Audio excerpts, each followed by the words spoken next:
There's a soft, steady pride that comes with growing older, a quiet confidence you earn through long mornings, hard decisions, and the small rituals that have stitched your life together. If you find yourself looking in the mirror and wondering how you're doing compared with the stories you hear, this video is for you.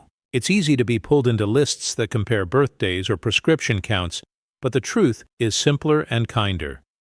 Aging well isn't about perfection. It's about the ways your life still hums with purpose, curiosity, and connection. In the next few minutes, I want to walk with you through 10 signs that, if they're true for you, suggest you are aging better than you think. These aren't clinical tests. They're everyday signals, small, honest, and warm, that say you're on a good path. I'll offer stories, observations, and gentle ideas you can use to keep moving forward. Read these like letters from a friend. Encouraging, practical, and filled with the kind of hope that honors what you've already lived. The first sign is that you still enjoy movement. Maybe you don't run marathons anymore, and that's perfectly fine, but perhaps you take a regular walk, stretch at the kitchen counter each morning, or garden with the kind of focused patience that makes soil your daily partner. Movement in later life often shows up in different shapes: a steady walk around the block, a chair yoga class, a dance with a grandchild, or simply climbing the stairs without stopping to catch your breath. When movement is part of your routine, it speaks volumes. It means your body and your mind are practicing the most powerful medicine of all: motion. Practical idea: pick one movement activity that feels joyful, not punitive, an evening walk with a neighbor, a short balance routine you do while the kettle boils, or chair exercises you can do while listening to music. The days will add up, and so will the strength. The second sign is that you continue to learn. You might be surprised at how big this one is. Learning doesn't require a classroom, though many seniors delight in community college courses, library talks, or online lessons. Learning looks like trying out a new recipe, picking up a hobby you once shelved, reading books outside your usual genre, or asking questions that make conversation lively again. When you continue to learn, your brain is rewiring itself as you go. Curiosity keeps the mind flexible and joyful. I remember meeting a retired machinist who took up watercolor in his 70s and said the soft edges of paint reminded him to soften his judgments in life. Practical idea: choose something new each season. A short online tutorial, a local workshop, or even a recurring newspaper column on a subject you know little about. Small, steady curiosity is the engine of growth. The third sign is social appetite. You still seek and maintain connections. Social life can change with age. Friends move, families scatter, circumstances shift, but if you habitually reach out, answer the phone, invite a neighbor for tea, or keep a standing lunch with a friend that says you value relationship and know how to nurture it. Connection does not mean a bustling social calendar.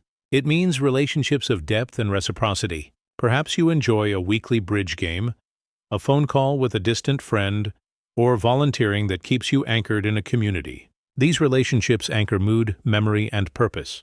Practical idea: pick one small weekly ritual, call a cousin, meet for coffee, or join a neighborhood group, so contact becomes a rhythm, not an afterthought. The fourth sign is adaptability. If you notice yourself making adjustments when life changes, moving furniture to avoid steps, learning to use a tablet for video calls, or discovering new ways to enjoy favorite pastimes, that's adaptability at work. Aging often presents new conditions, and how we respond to them defines the quality of life that follows. Adaptability is not resignation. It's creative problem solving. A friend who once loved hiking now enjoys scenic drives and short boardwalk trails. Another who once conducted a full social calendar now hosts a monthly listening circle for neighbors. Practical idea: when something becomes harder, ask, how might I do this differently? The shift from I can't to I can try often leads to surprising discoveries. The fifth sign is emotional regulation. You're able to feel things without being overwhelmed by them. By this, I mean you notice sadness, grief, or irritation, and you have ways to move through them. Talking with a friend, journaling, breathing, or taking a quiet walk.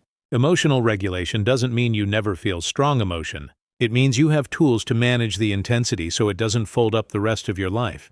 This skill often grows from years of practice. You've learned that storms pass, and you've built habits to weather them. Practical idea: adopt a small calming ritual, 3 slow breaths when tension rises, a short daily gratitude practice, or 20 minutes each week of quiet reflection. These practices compound into steadiness. The sixth sign is purposeful routine.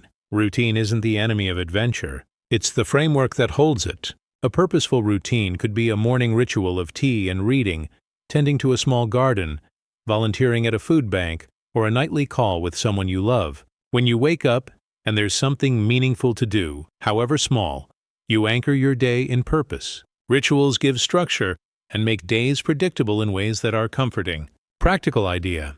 Identify 2 small rituals that matter to you. One for morning, one for evening, and keep them. They're stabilizers against the drift of loneliness. The 7th sign is practical independence. This doesn't mean you must do everything alone. Rather, it means you manage the activities of daily living with dignity. Preparing meals, keeping a small household, handling bills with support as needed, and asking for help when something is beyond your strength. Practical independence reflects confidence and the wisdom to delegate without shame. It's also about safety, making simple home adjustments or arranging transportation when necessary. Practical idea: do a brief home check once a season, ensure lighting is good, clear trip hazards, and keep emergency contacts visible. Small adjustments preserve independence longer. The 8th sign is being intentional about your health. This isn't about chasing perfect labs. It's about showing up for appointments, taking medications as instructed, staying hydrated, eating with some attention to nutrition, and trusting your body enough to ask for help when it needs it. Those who age well balance prevention and acceptance. They get screenings that matter, manage chronic conditions proactively, and adapt lifestyles that support vitality. Practical idea: create a simple health binder or digital folder with key medical information, a list of medications, doctor's contacts, and a note on your wishes. It relieves stress and helps conversations when family or new caregivers get involved. The 9th sign is the presence of meaning and purpose beyond obligations. Meaning can be small and ordinary. Teaching a child to bake, tending a community garden, writing letters, mentoring a younger neighbor, or volunteering at a library. It can be larger too, leading a project, recording family stories, or helping guide a community initiative. Purpose is less about heroic deeds and more about feeling that what you do matters. When you sense that your time contributes, your days gain brightness. Practical idea: ask yourself what brings you joy and how you might turn it into a small project that includes others. A weekly tea, a story night, or a sewing group. The 10th sign is a hopeful curiosity about tomorrow. This might be the most delicate sign because hope fluctuates. Still, if you find yourself imagining possibilities, small trips, learning a skill, reconnecting with an old friend, or planting a garden, then you possess the forward-facing spark that keeps life generative. Hope doesn't ignore the realities of aging. It coexists with them. It's a quiet decision every morning to seek life's next gentle pleasure. Practical idea: keep a possibility list of 3 small things you'd like to try in the next 3 months. Review it weekly and, when the energy and time align, pick one to start. Now let's be honest about how these signs often show up together. They form a cluster of habits that sustain life quality. Movement supports sleep and mood. Learning sustains curiosity and memory. Social contact provides the emotional scaffolding that allows purpose and adaptability to flourish. Each sign strengthens the others. You don't need every single one to be perfect, so don't judge yourself when one area is shaky. Instead, notice which signs are strong for you and which could use gentle attention. The goal is not perfection, it's a gradual, realistic tilting toward life. Let me share a few short stories of people I've known or heard about, small portraits that may sound familiar. There's Margaret, who at 81 began volunteering at the local museum desk twice a week. She walked with a cane and read slowly, but people loved her warmth and the way she told brief stories about objects. She said volunteering gave her a reason to dress up and move through the day. There's Arthur, who found joy by learning to video call his faraway grandchildren. At first he fumbled the controls and felt silly. Soon he was showing his latest model ships on screen, and laughter traveled across continents. Then there's Rosa, who began a Saturday knitting group in her apartment building and discovered a circle of friends who swapped recipes and life stories. These people are not exceptional. They are ordinary, brave, and wonderfully persistent. Their small decisions, showing up, trying something new, connecting, created satisfying lives. If you see some of these signs in yourself, congratulations. you have cultivated resilience, presence, and care. If you don't see them all, that's also okay. Start with the smallest step, the one that feels least risky. Maybe it's reaching out to one person, maybe a 5-minute walk, maybe writing down one memory. Small steps build momentum. Each is a vote for life. There are also gentle cautions worth keeping in mind. If you notice persistent withdrawal, loss of interest in activities, increasing confusion, or a sudden change in mood or ability, it's wise to consult a healthcare professional. These can be signs of treatable conditions. Asking for help is practical and brave. You've navigated storms before. This is simply a different kind of weather. Let's talk briefly about technology, because it's an ally when used thoughtfully. Technology can help you stay connected, entertained, and informed. A shared photo album, a simple video call, an audiobook subscription, online classes. These tools give access to community, story, and learning. If technology feels daunting, ask a patient friend or a community librarian to walk you through the basics. Many libraries and senior centers offer free, slow-paced tech classes. Once you get comfortable, technology opens doors. But balance is important. Keep real-world contact as a priority. Screens supplement, they don't replace, human presence. Nutrition plays a quiet role as well. Eating with attention, simple, colorful meals with vegetables, proteins, whole grains, and sources of healthy fats supports energy and mood. Hydration is surprisingly important. Older adults sometimes feel less thirsty. So, a gentle habit of sipping water through the day helps concentration and overall comfort. It's not about dieting or fancy trends. It's about steady, nourishing choices that respect pleasure as well as health. If your appetite has changed or weight is shifting unexpectedly, discuss it with your doctor. Small adjustments often make a big difference. Sleep deserves another moment. Aging changes sleep patterns, but quality sleep remains a foundation for mood, memory, and balance.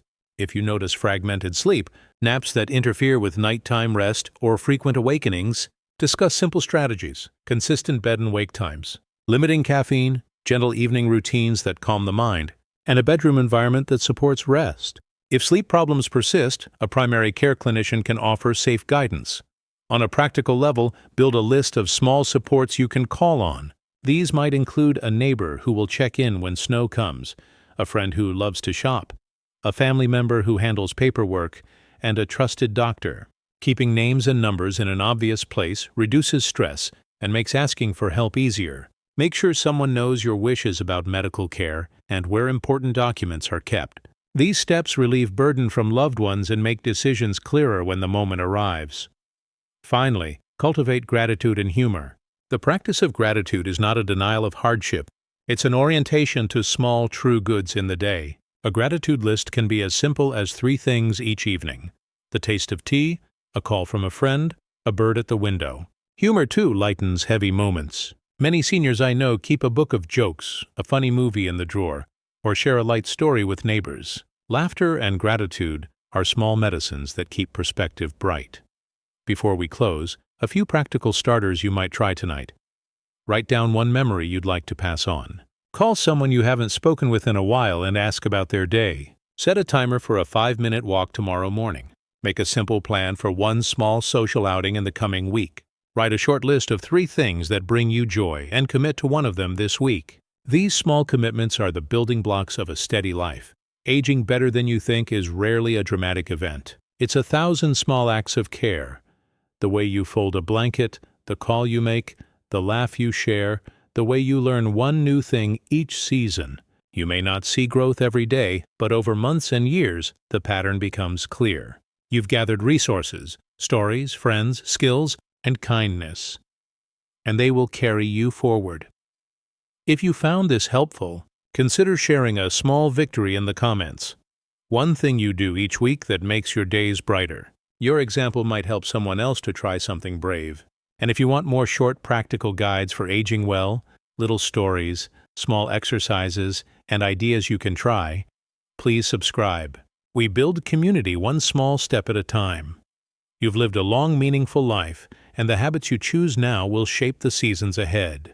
Wherever you are on the journey, know this: you are seen, you are important, and your choices, gentle, steady, curious, matter more than you may realize. Keep moving, keep learning, keep connecting, and take one small step today toward the life you want to keep living.